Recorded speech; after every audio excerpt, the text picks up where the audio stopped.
ఎలా ఉండేదేందండి? మోసం చేసేది ఎవరో, మోసపోయింది ఎవరో జగన్మోహన్ రెడ్డికి తెలీదా? నువ్వు 75 సెంట్లు ప్రభుత్వానికి ఇచ్చి 25 సెంట్లు ప్రజలు తీసుకుంటే నేను ప్యాకేజీ ఎక్కువ పెంచుతానని చెప్పి ప్రజలను మోసం చేసినోడివి నువ్వు. చంద్రబాబు మోసం చేస్తాడంటే ప్రజలు ఎట్లా నమ్ముతారండి? ఒక్క ఇసుకని విపరీతమైన రేటు పెంచి జనాన్ని అందరిని మోసం చేసింది నువ్వు. కట్టడాలకు పనికిరాదని చెప్పింది నువ్వు. అదే మాట మళ్ళీ నువ్వేం చేసావు? సెంటు భూములు ఇయటానికి జనాలందరినీ తీసుకొచ్చావు. అది కట్టడాలకు పనికొచ్చిద్దనేగా నువ్వు జనాన్ని తీసుకొచ్చింది. చంద్రబాబు ఇల్లే కట్టుకోలేదన్నావు, కానీ నువ్వు ఇల్లు కట్టుకున్నానన్నావు. మరి అది కట్టడాలకు పనికొస్తేనే కదా నువ్వు ఇల్లు కట్టుకుంది. ఇవాళ కట్టడాలకు పనికి రాదు అని చెప్పి ఇవాళ నేను ఏదో చేస్తాను అని చెప్పినా కానీ జనం నమ్మే పరిస్థితుల్లో లేరండి. ఇవాళ నీకు ప్రెస్ మీట్ పెట్టే అర్హత ఉందా?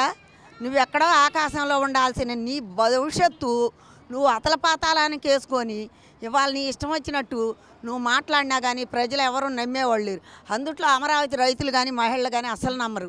నీకు ఒకటే, నువ్వే బతకాల, నువ్వే దోసుకోవాల, నువ్వే బాగుపడాలి. నీకు ఇంకా మంచి జ్ఞానం అనేది ఉంటే నువ్వు ఇలాంటి మాటలు పెట్టి నువ్వు అమరావతి రాష్ట్రాన్ని సర్వనాశనం చేయొద్దు. కానీ ఇప్పుడు మళ్ళీ కూలింగ్కి అంటున్నారు, దాంట్లో పాల్గొను, మాట్లాడు. నువ్వు అధికారంలో ఉన్నప్పుడు కూడా చంద్రబాబు గారు ఏం మాట్లాడాడు? ఇది అభివృద్ధి చెందాల, నువ్వు అభివృద్ధి వైపుకు మళ్ళు అని చెప్పానన్నాడు. కానీ మీ నాన్న చేసిన రాజకీయంలో కూడా సగం కూడా చేయకుండా నీ ఇష్టం వచ్చినట్టు నీ తాత రాజ్యాంగం చేసి నీ ఇష్టం వచ్చినట్టు సర్వనాశనం చేశావు. రామరాజ్యం లాంటి రాజ్యాన్ని నాశనం చేశావు. ఇవాళ నీకు పెసిమెట్టు పెట్టి మాట్లాడే అర్హత ఎక్కడుంది?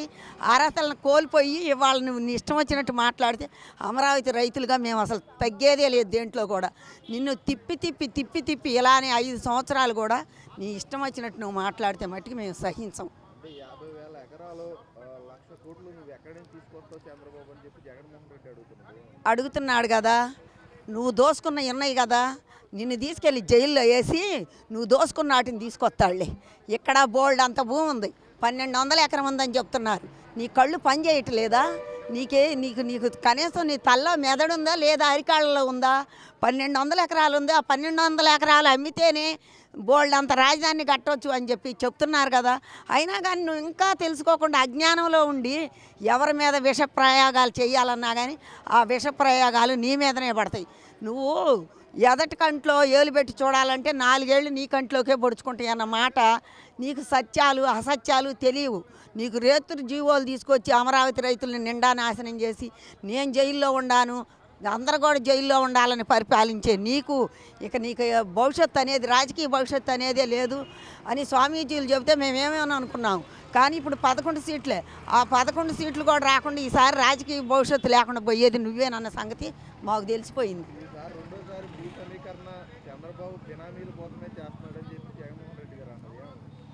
దానికి ఒకటే సమాధానం చెబుతున్నా. మరి నువ్వెవరి కోసం రాజకీయంలోకి వచ్చావు? చంద్రబాబు వాళ్ళ బినామీల కోసం భూసరీకరణ చేస్తున్నాడు అన్నావు. మరి అప్పుడు నువ్వు వచ్చినప్పుడు నువ్వెవరి కోసం వచ్చావు? ఇప్పుడు తనని దొంగ అనబోయే ముందు నీ దొంగతనం ఏంటో నువ్వు తెలుసుకో.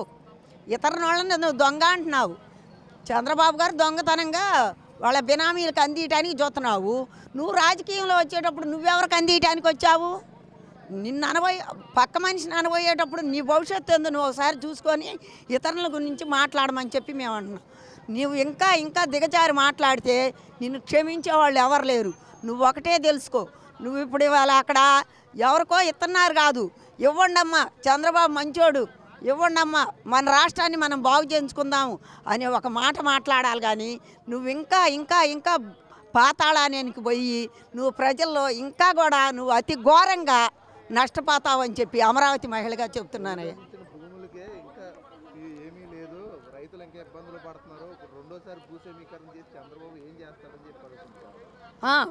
ఆ మాటకు చెప్తా. బియ్యం పొయ్యి మీద పెట్టంగానే అన్నం అవ్వదయ్యా జగన్మోహన్ రెడ్డి. దాన్ని వండి దానికి సెగ తగిలితేనే వంట అయ్యిద్ది. అలా అని చెప్పి ఇది ఇప్పుడే పూర్తి కాలేదంటే ఎలా అయ్యిద్ది? ఏమైనా ఎకరమా? నీ ఇల్లు దొంగ డబ్బు పెట్టి దోసుకొని నీ ఇల్లు కట్టుకున్నావని అందరికీ అలాగనే ఎట్ట జరిగిద్ది? అందరికి నిదానంగా అన్నీ జరుగుతాయి. ఆయన ఏమన్నా దోసుకొని పోయి ఆయన ఇంట్లో పెట్టుకుంటానికి కాదుగా చేస్తుంది. అభివృద్ధి అంటే ఒకసారి రేతిరిపోటు నీకు జీవోలు అలవాటు కదా, అలానే పగులేటు నిన్ను చూస్తేనే మొఖాన్ని ఉమ్మేస్తారనే భయం ఉంది కనుక రేతిరి వచ్చి చూడు అభివృద్ధి ఎలా ఉందో తెలుస్తుంది. అమరావతి రైతులు ఇంకా బాధపడుతున్నారంటే నీకు చేలో విత్తనాలు వేయంగానే పంట రాదుగయ్యా. ఆ కొద్ది జ్ఞానం కూడా లేకుండా ఎందుకు ప్రవర్తిస్తున్నాడో మాకే అర్థం కావట్లేదయ్యా. మేము ఏ చదువులు చదవని మాకుండా జ్ఞానం కూడా నీకు లేదంటే నువ్వు అసలు చదివావా చదవలేదా అంతవరకే నీకు తెలుసు. అంటే ఫస్ట్ తీసుకున్న భూమినే ఇంకా ఏమీ చేయలేదు, ఏమి పిచ్చి పనులే చేస్తాడు మొత్తం అని చెప్పి. పిచ్చి పనులు చేస్తానికి నీ అంత పిచ్చివాడు కాదు, నీ అంత చాదిష్టు కాదు. ముందు చూపున్న మనిషి కాబట్టి ఎక్కడెక్కడి నుంచి అభివృద్ధి కోసం వస్తున్నారు. బోల్డ్ అని కంపెనీలు తెస్తున్నారు, రోడ్లు వేస్తున్నారు. ఇంకా అభివృద్ధి అంటే ఎలా ఉంటుందంటే ఆయనకు లాగా ఇసుక కట్టడి చేస్తే ఇళ్ళు కట్టకుండా ఉంటారని చెప్పి చెప్తున్నాడు. అది నా ఆయన ముచ్చటి.